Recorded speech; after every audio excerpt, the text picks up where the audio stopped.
Hey, it's Tesh from Turnbuckle Times, and in today's wrestling news in under 5 minutes, Triple H is reportedly open to CM Punk returning to WWE, and Ric Flair calls out Joe Rogan. In light of reports that AEW and CM Punk may be engaged in talks about a contract buyout stemming from the backstage incident following All Out, speculation has been running rampant as to whether or not CM Punk would return to WWE if freed from his AEW contract.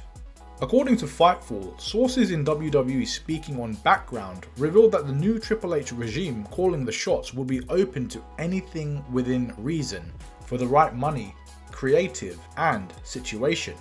Per the report, Triple H wants to be a success and make compelling programming more than anything.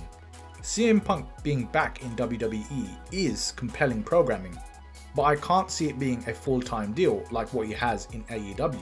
Because of exactly what happened in AEW, that's even if he has interest. If he gets a buyout, he may not need to work again. In the initial buyout reporting, it was noted that Punk's return to AEW was doubtful at best, a point further supported by Fightful's reporting. A non-compete may be a sticking point in any talks, with AEW perhaps looking to mitigate any risk of Punk signing and appearing on WWE in a speedy fashion.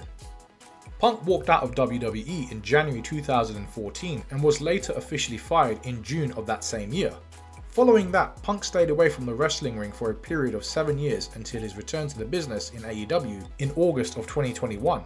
He has been less than positive in the past speaking about his time with WWE.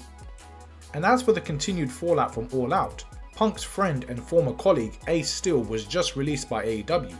The first real movement the company has made on anyone involved in the backstage fracas. Kenny Omega, the Young Bucks and CM Punk have all remained off television and away from the company since.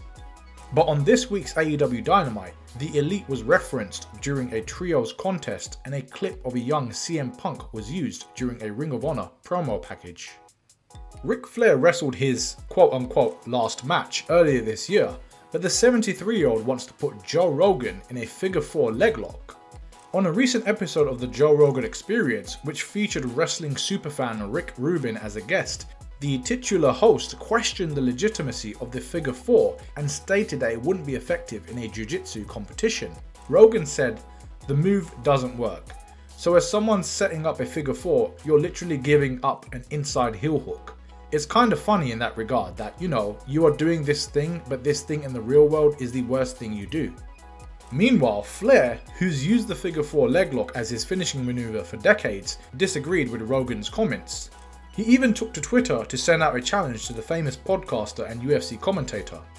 Flair wrote, "Joe Rogan, you're getting a lot of attention for calling me out. The only way to resolve this is to have me on the show. I'll put you in the figure 4 lock and we'll see if you can take it."